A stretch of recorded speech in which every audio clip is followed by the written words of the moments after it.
Assalamualaikum warahmatullahi wabarakatuh. Hamdan syukran lillah ma ba'd.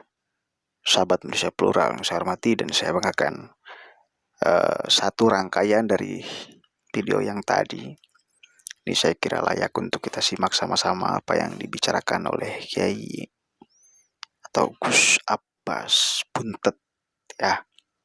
Belum membeberkan semuanya bahwa Bang Alawi itu sejak kedatangannya pun bermasalah di Republik ini. Jadi jangan coba-coba sekarang untuk membuat masalah. Mestinya memperbaiki. Jangan sampai kemudian sistem yang dulu merasa kastanya lebih tinggi dan sekarang masih diterapkan. Padahal sekarang udah merdeka kita. Udah bukan zaman dulu lagi. Jangan coba-coba diterapkan. Ayo kita sama-sama simak nih ya. Nah, tapi kalau ada oknum ba'alwi yang kadang-kadang berbuat tanpa tidak ada sopan santunnya, tidak ada akhlaknya, baru itu kita harus dihentikan. Kalau nggak dihentikan ini bahaya. Awas, Anda jangan macam-macam di sini. Karena Anda kisahnya betul. Kenapa? Karena dari ba'alwi itu bukan yang menjadi masalah di Indonesia dan bukan ya khususnya di Indonesia itu adalah bukan masalah nasab saja. Sejarah kedatangannya pun sudah bermasalah. Bagaimana Habib Utsman bin Yahya Mufti Betawi ya yang digaji oleh Belanda, kemudian beberapa fatwanya banyak bertentangan dengan ulama-ulama yang sudah ada, bahkan melemahkan, padahal beliau datangnya tahun abad ke-18 ya kan, beliau datangnya barusan dipanggil oleh Belanda, sementara ulama-ulama yang keturunan Wali Songo sudah ada ya kan. Bagaimana Syarifah Fatimah, di mana Syarifah Fatimah bekerja sama dengan dengan Belanda untuk mendapatkan Kesultanan Banten, di mana keturunan aslinya yang dari Banten itu yang anak terbesarnya itu dibuang di Ambon, sementara dari Syarifah Fatimah Abdullah dijadikan Sultan oleh Banten dan akhirnya mendapatkan masalah. Akhirnya malah Belandanya akhirnya menghukum Syarifah Fatimah dengan Syarif Abdullah. Karena apa? Karena kalau di mata Belanda karena sudah tidak bisa bermanfaat lah, makanya harus dihukum. Sebetulnya kalau semua masih punya kekuatannya akan digunakan. Bagaimana Habib Abdurrahman Al-Masyhur Az-Zahir yang ceritanya kontroversial di Aceh, di mana mengkhianati perjuangannya orang Aceh, bekerjasama dengan orang dengan beberapa oknum dari India. Dan bagaimana yang lainnya ini juga datangnya bermasalah ini. Arab dari Hadramaut tuh, ya. Nah ini. Maka dari itu ini bermasalah. Udah datangnya bermasalah. Mereka dijadikan masyarakat strata nomor 2 setelah Belanda. Sementara masyarakat Indonesia ketika zaman Belanda dijadikan strata yang paling bawah. Jadi Anda jangan sampai di bawah sampai sekarang itu. Sekarang udah merdeka. Sekarang Belanda udah nggak ada. Jadi Anda strata seperti itu jangan dibawa-bawa. Anda jangan membanggakan diri, merasa dirinya adalah di atas orang pribumi. Lah salah Anda, berarti Anda masih membawa misi Belanda. Jadi menurut saya itu fakta sejarah, bukan provokasi. Itu fakta sejarahnya seperti itu. Dan itu fakta sejarah tentang nasabnya seperti itu. Tinggal Anda transformasi.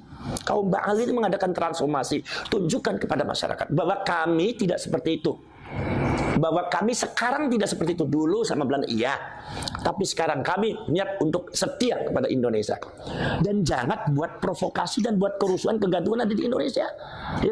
Ingat loh, kalau seandainya ada kegaduhan di Indonesia, sejarah Anda seperti itu, Indonesia tidak pernah pandang mundur. Indonesia itu banyak pejuang-pejuang yang tidak pernah takut sama siapapun. Dari mulai Aceh, dari mulai Makassar, dari mulai Sumatera, dari mulai Jawa, dari mulai Sunda, dari mulai Jawa Timur sampai Madura, dari Kalimantan, Sulawesi. Semua itu adalah para pejuang-pejuang yang tidak pernah mundur, tidak pernah takut sama siapapun. Darah, tetes darah, mati di depan mata, nyawa pun siap digadaikan. Itu nggak jadi masalah, itu demi untuk Indonesia. Jadi kami tidak pernah takut sama siapapun. Kalau Anda seumpama tidak mau berbuat benar di negara kita, kalau Anda tidak mau menghormati adat budaya dan menghormati tokoh-tokoh kita, yang ada di Indonesia ini, dan Anda melakukan tindakan-tindakan yang tidak terpuji di Indonesia ini, awas, hati-hati, akan menghadapi seluruh rakyat Indonesia akan bergerak. Jangan sampai Anda terusir gara-gara hal yang tidak benar yang Anda lakukan. Apalagi kenapa? Karena Anda dari segi sejarah juga seperti itu bermasalah, dan nasabnya juga bermasalah. Ini dua yang jadi poin yang sangat besar. Makanya Anda harus maklumi. Anda maklumi, berbuatlah yang baik Anda. Berilah manfaat untuk negara ini. Berilah masukan-masukan kepada masyarakat yang baik. Berilah contoh yang baik. Berilah akhlak yang baik. Jangan sampai Anda menggombar-gomborkan dirinya sebagai nasabnya Rasulullah, ini cucunya Rasulullah, tapi nyatanya Anda akhlaknya seperti setan dan iblis. Kata Rasulullah, takhayyaru li nutfikum fa innal 'irqa dassas. Rasulullah mengatakan, milihlah kalian untuk jodoh kalian, untuk anak cucu kalian, milih perempuan yang baik. Fa innal 'irqa dassas, karena darah itu meresap.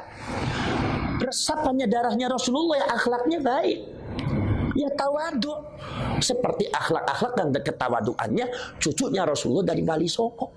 Mereka cucunya Rasulullah, tapi mereka tidak pernah menonjolkan dirinya sebagai cucunya Rasulullah. Bahkan mereka menghormati orang lain seolah-olah mereka bukan cucunya Rasulullah.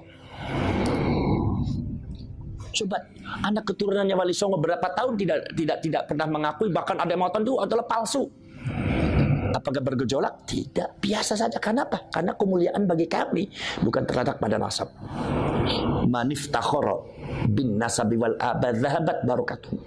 Barang siapa yang sombong akan nasabnya dan menyombongkan bapaknya dan nasabnya, maka hilang barokahnya. Kami tidak akan seperti itu.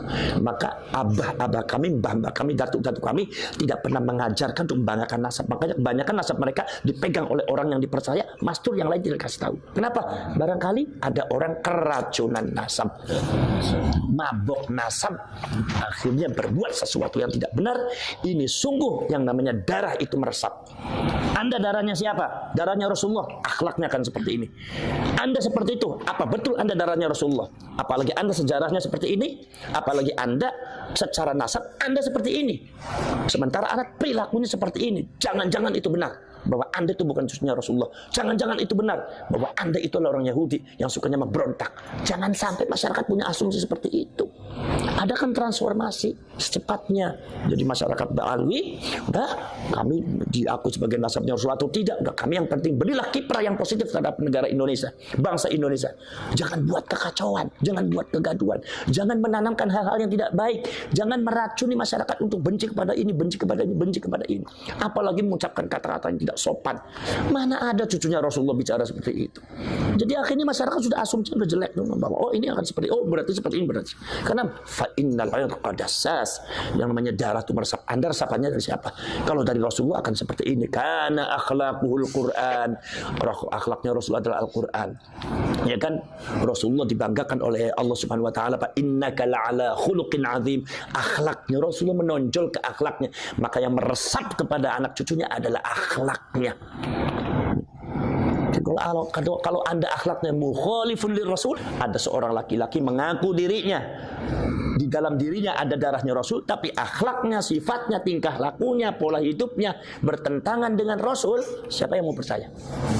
Dasasnya kemana ini? Ya. Jadi seperti itu. Jadi masalah keimat ya ada ilmiah saja. Bukan berarti keimat itu menabrak ini, ilmiah aja, ada ilmiah aja. Karena apa? Karena masalah itu bukan masalah keimat aja, itu masalah dari dulu udah ada. Itu masalah. Jadi Anda jangan mengatakan itu masalah keimat, bukan, dari dulu sudah ada. Cuma keimat itu hanya memunculkan tesisnya. Jadi tesis ilmiah. Jadi Anda kalau mau mendebat ilmiah lewat keimat, yang Anda debat bukan sekeimat saja, termasuk Imam Fakhruddin Ar-Razi, Syarif Aun-Rafiq dan ulama-ulama Hijaz zaman dulu, termasuk Naqubatul Ashraf. Kalau memang ilmiah silakan bertahankan. Ya. Jadi jangan menjelekkan dengan narasi-narasi kurang bagus. Menurut saya ini perkembangan sebetulnya keilmuan yang sangat baik sekali untuk rakyat Indonesia. Sehingga rakyat Indonesia semakin dewasa dan semakin pintar. Itulah Indonesia, hebatnya begitu. Oke, semoga kita semua tercerahkan, saudara. Saya kira cukup, nggak usah ditambahkan, nggak usah dikurangi. Allahumma afiq ila aqwamit thariq, Allahu a'lam bishawab. Assalamualaikum warahmatullahi wabarakatuh.